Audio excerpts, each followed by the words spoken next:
கேள்வி பார்வையாளர் வணக்கம். இந்த நேர்காணலில் நாம் சந்திக்க இருக்கும் சிறப்பு விருந்தினர் மதுரை உயர்நீதிமன்ற வழக்கறிஞர் மாநகரி செல்வகுமார் அவர்கள். சார் வணக்கம். வணக்கங்க. காங்கிரஸ் திமுக சர்ச்சை தொடர்ந்து நீடித்துக் கொண்டே இருக்கிறது. நேற்றைய தினம் பார்த்தோம்னா சென்னையில் நடந்த திமுகவினுடைய இளைஞரணி ஆலோசனை கூட்டத்தில் கூட இனிமேல் காங்கிரஸோட சேரக்கூடாதுன்னு சொல்லி ஒரு வலுவான குரல் எழும்ப தொடங்கி இருக்கிறது. கைதட்டி ரசித்து திமுக இளைஞரணிலாம் கொண்டாடி இருக்காங்க. ஒருபுறம் உதயநிதி ஸ்டாலின் அவர்கள் கூட 20 வருஷமா நாங்கள் காங்கிரஸோட தூக்கி சுமந்தனால தான் நாங்கள் மத்தியில் ஆட்சியை பிடிக்கணுன்ற மாதிரி ஒரு கருத்தை வச்சிருக்காங்க. இன்னொரு புறம் முன்னாள் முதலமைச்சர் மு.க.ஸ்டாலின் அவர்கள் கூட விஜய் அவர்கள் கடுமையா சாடி இருக்காங்க. அதாவது திருவிழால ஏதாவது பொம்மையில கேட்கிற மாதிரி ஒரு 2 நாள் தான் இந்த ஆட்சி நீடிக்காதுன்ற ஒரு கருத்தை கூட வைக்கிறாங்க. எப்படி பாக்குறீங்க சார்? மாற்றம் ஒன்று தாங்க மாறாதது. 1967 காங்கிரஸ் பண்ணையார்களை மட்டுமே அரசியலுக்கு உட்புத்தி வந்த நேரையில சாமானியர்களும் அரசியலுக்கு வரலாம்னு சொல்லி திமுக வந்ததுக்கு அப்புறம் தான் வந்தது. திமுக அதே நிலையை தொடர்ந்துச்சுனாக்க அது என்ன பண்ணுது? அது ஒரு குடும்ப கட்சி மாதிரி ஒரு குடும்ப, அதாவது கலைஞர் ஒரு குடும்ப கட்சி மாதிரி கொண்டு போனதுக்கு அப்புறம் அங்க தொடர்ந்து அவர் ஸ்டாலின் இப்படி வரும்போது அவங்க பல்வேறு சமூகங்களை பாத்தீங்கன்னாக்க உடனே வச்சுக்கிட்டு கட்சி ஒரு மேலோட்டமா கட்சி ஒரு கட்டமைப்பு இருந்தா கூட இந்த சமூக நீதின்ற விஷயத்துல அவங்க தோத்ததோட விளைவுதான் இன்னைக்கு ஆட்சி இழந்திருக்காங்க. உண்மைதான். அதாவது திராவிட முன்னேற்ற கழகம் தமிழகத்தில் செய்யாத சாதனையே கிடையாது. அநேக திட்டங்களாக இருக்கட்டும், உங்களுக்கு அதாவது கட்டமைப்பு, பாலங்கள், கட்டமைப்பு எல்லாமே பார்த்தீங்கன்னா எதுவாக இருந்தாலும் நீங்கள் திமுக ஆட்சியில் நடந்திருக்கும். ஆனால் இது எப்படி அந்த அந்த திட்டங்கள் பூராமே மழுங்கடிக்க போனோம்னாக்க அந்த மாவட்ட செயலாளர் மந்திரி பதவி கொடுக்குறாங்க பாருங்க, அதை வச்சுதான் அது பூரா மக்கள் மத்தியில் போகாமல் ஒரு வெறுப்புணர்வை தோன்றும். இன்னைக்கு ஒரு எக்ஸாம்பிள் சொன்னோம்னாக்க இங்க பாத்தீங்கன்னா கிழக்கு தொகுதியில் அவர் மூர்த்திக்கே திருப்பி கொடுக்கும்போது அது என்னதான் திட்டங்கள் வந்தா கூட அவரோட வெறுப்பு கட்சி மேல வெறுப்பா போயிடும். இப்படி அந்த ஒரு தவறை பண்ணிக்கிட்டு இருந்தாங்க. அப்படித்தான் எங்க நமக்கு மக்கள் ஆதரவு உள்ளே நினைச்சிட்டு இந்த கூட்டணி கட்சிகளை பூரா ஒரு சாதி ரீதியாவே சேர்த்துட்டு வந்தார் கலைஞர். நம்ம டிபி மாதிரி எல்லாம் உருவாக்கி விட்டது அவர் தான். இன்னைக்கு சாதிய கட்சிகளுக்கு உருவாக்கி விட்டதுக்கு மூல காரணமே யாருனாக்க இன்னைக்கு கருணாநிதி தான். இப்ப இன்னைக்கு அதை அடிச்சு காலி பண்ணது தாவேகா. இந்த ஒட்டுண்ணி இருக்காம பாருங்க, இந்த காங்கிரஸ் 67 அவங்க சோழி முடிஞ்சிச்சு. அவங்களுக்கு எந்த ஒரு ஓட்டு வங்கியுமே கிடையாது. அவன் போய் அவங்க தலைவர் மட்டும்தான் இருப்பான். அவனுக்கு ஒரு 4 பேர் கோஷ்டி சேர்த்துக்கிறாங்க ஃபாலோயர்னு. எனக்கு நல்ல அனுபவத்துல சொல்றேன். எவனாவது ஒருத்தையும் போய் எங்க போய் சேர்த்துக்கிட்டு நீங்க ஒரு ஆளை பிடிச்சிக்கிட்டீங்களாக்க பதவி வாங்கிட்டு வந்துடலாம். அப்படித்தான் இந்த காங்கிரஸ் கட்சி. இப்போ ஒரு சின்ன எக்ஸாம்பிள் சொல்றேன் பாருங்க. இந்த கிறிஸ்தவர் துலகன் ஒருத்தருக்கு பாத்தீங்கன்னா எம்பி கொடுத்துறாங்க பாத்தீங்களா. அவர் மிகப்பெரிய சுதந்திர போராட்ட தியாகி. அவரு ஒரு எம்பியை பிடிச்சவரு. அவர் தியாகராஜ கலைஞர் படிச்சிருக்காரு. நல்லா தெரியும் அவரை பற்றி. அவர் பாத்தீங்கன்னா என்ன பண்றாரு, டெல்லிக்கு ஓடிறாரு. ஓடி போய் அங்க இருக்க ராஜினு அங்க போய் காங்கிரஸ் கட்சி அலுவலகத்திலேயே ஒரு வேலைக்கு சேர்ந்துக்கிட்டு அங்க ஒரு தலைவரை பின்பற்றி அவரோடய உட்கார்ந்து இருந்து அப்படியே அதை பிடிச்சி இன்னைக்கு எம்பி ஆகிட்டாரு. யாரோட தயவுல? திமுக தயவுல. அதே மாதிரிதான் இப்ப அங்க இருக்கக்கூடிய தலைவர்கள் பூராம ஒரு தலைவர் டெல்லிக்கும் சென்னைக்கு அதை தமிழ்நாட்டுக்கும் அப்போ ஒருத்தனை அந்த மேலிட பார்வையாளர் போறான் பாருங்க, அவனை எவனாவது ஒருத்தனை பிடிச்சி வச்சுக்கிறாங்க. அவங்க பிடிச்சி வரும்போது இங்க சொத்துக்கள் நிறைய இருக்கு, இந்த கட்சி பணம் நிறைய வருது அப்படின்ற கூட்டணியில வரும்போது இவங்க இந்த இதான் ஒரு கூட்டணின்ற ஒரு விஷயத்துல கொண்டு வச்சிருக்கும் போதே அவங்கள தூக்கி செமந்து இன்னைக்கு அவங்க இன்னைக்கு ஆளாக்கி விட்டாங்க. இப்பவும் பாத்தீங்கன்னா ஒன்றும் கெட்டு போக ஒரு விஷயம் இல்லை. இதுலதான் உண்மையிலேயே இந்த திமுக செய்த திட்டங்கள் மக்கள் நல திட்டங்களா இருக்கும்போது அங்க மக்களுக்கு போய் சென்று அதாவது இந்த விஷயங்களை ஒரு வெறுப்பை இந்த நிர்வாகிகளை பார்த்து இந்த இதை பார்த்து ஒரு வெறுப்பு இருந்துச்சு. இன்னைக்கு திமுக இது தன்னை சுயபரிசீலனை செஞ்சுக்கிறணும். திமுகவோ அதிமுகவோ இப்ப அதுக்கு ஒரு நல்ல காலமா இது எடுத்துக்கிறோம். இதை ஒரு தோல்வியா எடுத்துக்கிறாம இன்னைக்கு பாத்தீங்கன்னாக்க என்ன ஒரு கொடுமைனாக்க இந்த அமைச்சர்கள்லாம் பார்க்கும்போது ரொம்ப ரொம்ப நமக்கே ஒரு இதா இருக்கு. என்னன்னாக்க ஒரு அதாவது யாருனாலும் வரலாங்க, அரசியலமைப்பு இடம் கொடுக்குது, ஒரு அனுபவம் இருக்கு, ஒரு அனுபவம் முதல்ல அதை படிக்க வேண்டியிருக்கு. ஒரு முதலமைச்சர்ன்ற போது அதுக்குன்னு ஒரு கம்பீரம் இருக்கணும், அதுக்கு சில விஷயங்கள் இருக்கணும். ஆனா இன்னொருத்தன் சொல்றதை கேட்டுக்கிட்டு இன்னொருத்தன் சொல்றதை பண்ணிக்கிட்டு இன்னொரு கட்சியை உடைச்சிக்கிட்டு இன்னொருத்தன் சேர்ந்து வர்றது பாத்தீங்கன்னாக்கா அது தூய அரசியலா போகாது. அது 10ஓட 11 தான் பார்க்க வேண்டியிருக்கு. இன்னைக்கு இருக்கக்கூடிய பிரச்சனைகளை இவங்க எப்படி கையாளுறான்னு பார்க்கணும். ஆக இந்த அரசு பாத்தீங்கன்னாக்கா நீண்ட காலம் இந்த ஆட்சியை தள்ளி போகுமான்றது நிறைய சந்தேகம் இருக்கு. இந்த நேரத்திலேயாவது திமுக என்ன செய்யணும், இப்போ அவங்களுக்குள்ள அவங்க கட்டமைப்பை சீரமைக்கணும். இப்ப 2016 to 2021 எடப்பாடி பழனிசாமியினுடைய ஆட்சி அப்படி சொன்னாங்க. இது நம்ம நாளைக்கு நீடிக்காதுன்னு சொன்னாங்க. 5 வருஷம் அப்படியே கடத்தி கொண்டு போயிட்டாருல்ல. அவரு அவங்க மெஜாரிட்டில இருந்தாங்கல்ல. அவங்க மெஜாரிட்டில இருந்தாங்கல்ல. அவர் அவர் மைனாரிட்டி கிடையாதுல்ல அது. மைனாரிட்டி கிடையாதுல்ல. அவர் ஏதோ ஒரு வகையில இது மைனாரிட்டி கிடையாதுல்ல. அப்ப ஆளுங்கட்சியா வந்து பாத்தீங்களா இருந்தது வந்து நம்ம இது எதிர்க்கட்சியா இருந்தது திமுக தான். அது வந்து பாத்தீங்கன்னாக்க அவர் வந்து ஒரு நேர்மையான ஒரு அரசியல் ஏதோ பண்றோம்னு சொல்லி ஏகப்பட்ட பிரச்சனை இல்ல அவங்க 12 பண்ணுவாங்க. திருப்பி ஆட்சியை பிடிச்சி வந்துட்டாங்க.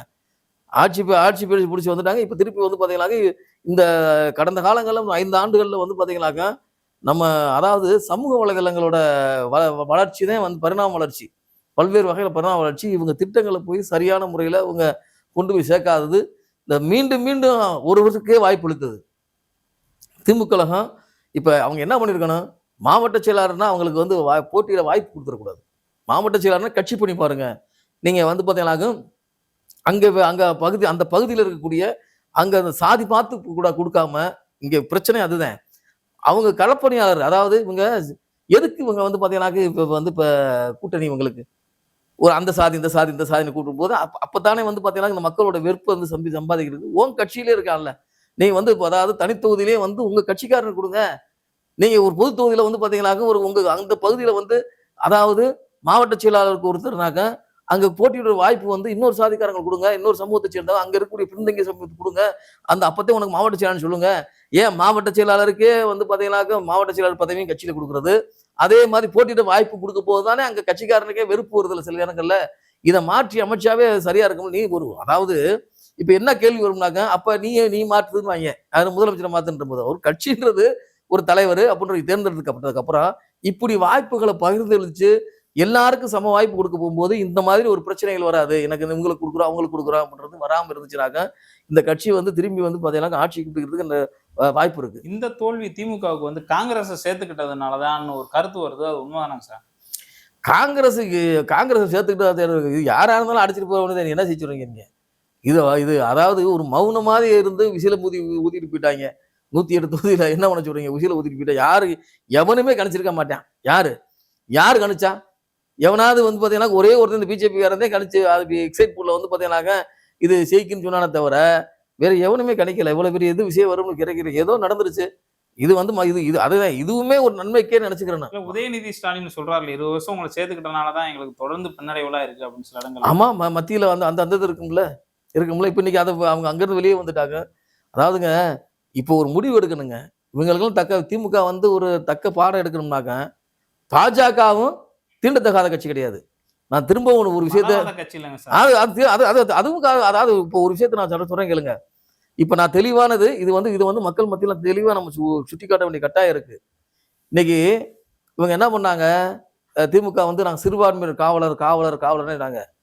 நான் கரெக்ட் சரி, ஒருத்தர் சுய அடையாளத்தை தொலைச்சிட்டு போறவன் என்னைக்குமே நிலையா இருக்க மாட்டான்.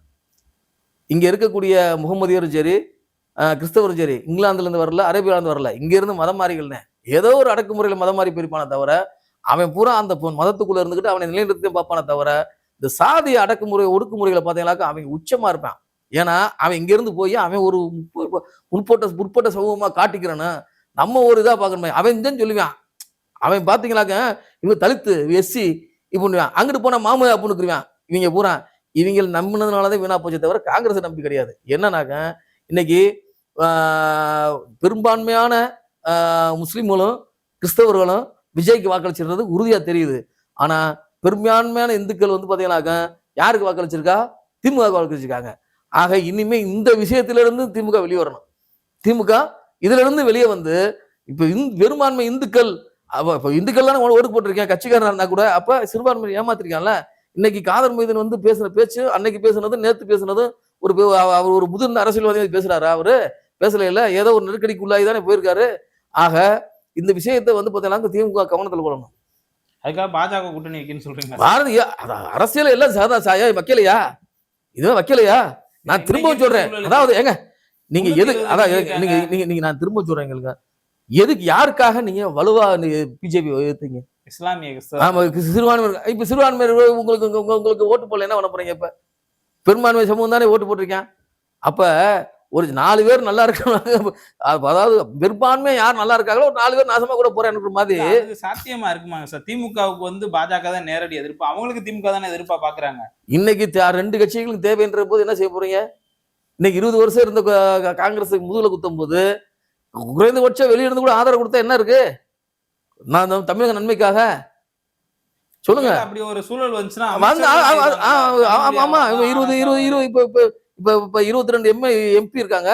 அவங்களுக்கு வந்து சில மசோதாக்களுக்குள்ள வந்து பாத்தீங்கன்னா எண்ணிக்கை தேவைப்படுது. நாங்க வெளியில இருந்து ஆதரவு கொடுக்குறோம் அப்படின்னா இது அதுவும் தமிழ்நாடு நன்மைக்குன்ற போது என்ன செய்ய முடியும்? ஏத்துக்கொள்ளதான் வேணும். நான் திரும்பவும் சொல்றேன், பெரும்பான்மை இந்துக்கள் வந்து பாத்தீங்கன்னாக்க வாக்களிச்சிருக்காங்க, சிறுபான்மை வாக்களிக்கல. யாருக்கு? திமுக தன்னை அதை யோசிக்கணும். அதை யாருக்காக இந்த கட்சி போராடிச்சோ, ஒரு இந்துத்துவா இதுச்சோ, சனாதனம் பேசிச்சோ, யாருக்காக பிஜேபி வரக்கூடாதுன்னு நினைச்சோ அவங்க யாருமே வாக்களிக்கல. இன்னைக்கு இந்த விஜயோட வெற்றியில மிஷினரிகளின் பங்கு அதிகமா இருக்குன்றாங்க. போக போக தான் தெரியும். என்னைக்குமே வந்து உண்மை சாகாது, மாற்றம் ஒண்ணுமே மாறாதது. அது அதை நோக்கி பயணிக்கதே வேணும். அதனால இந்தியாவில் உள்ள எதிர்க்கட்சிகள் என்ன சொல்றாங்கன்னா, அகிலேஷ் யாதவ், மம்தா பானர்ஜி, அதே மாதிரி இடதுசாரிகள்லாம் 3வது ஒரு அணியை உருவாக்கலாம்னு சொல்றாங்க. காங்கிரஸ் வேணாம், பாஜக வேணாம். அவருடைய சூழல் அவங்களோட போய் நிக்கிறது சரியா இல்ல, இருக்கு? அது சாத்தியம் இல்லைங்க. இப்போ வந்து பாத்தீங்கன்னாக்கா அங்க பூராமே வந்து பாத்தீங்கன்னாக்கா அந்த மாகாணம் சார்ந்து சில முடிவுகள் எடுக்க வேண்டியிருக்கு. இது இன்னைக்கு வந்து பிஜேபி வந்து வியாபித்து வந்துகிட்டு இருக்கு. அதாவது இன்னைக்கு இது வரைக்கும் தமிழகத்தை பொறுத்த வரைக்கும் பிஜேபியோட தோல்வியை பத்தி யாருமே பேசவே இல்லை. பிஜேபியோட தோல்வியை பற்றி யாருமே பேசவே இல்லை. பிஜேபி இவ்வளவு பெரிய தோல்வியை எதிர்பார்க்கவும் இல்லை. அதை இபிஎம் டேம்பரிங்க அதை இதுன்னு சொல்லுவாங்க. ஆனா இந்த தோல்வியை இது பிஜேபி எதிர்பார்க்கவே இல்லை. அந்த தோல்வியை பற்றி யாருமே பேசவே இல்லை. இதற்கு பின்னாடி இன்னமும் கள்ள மௌனம் ஆகுது. அதாவது ஒரு கள்ள மௌனத்தை வந்து பிஜேபி காத்துக்கிட்டு இருக்கு. இன்னைக்கு அடுத்து என்ன நடக்கும்ன்றது போக போக அரசியல் எதுவும் நடக்கலாம்.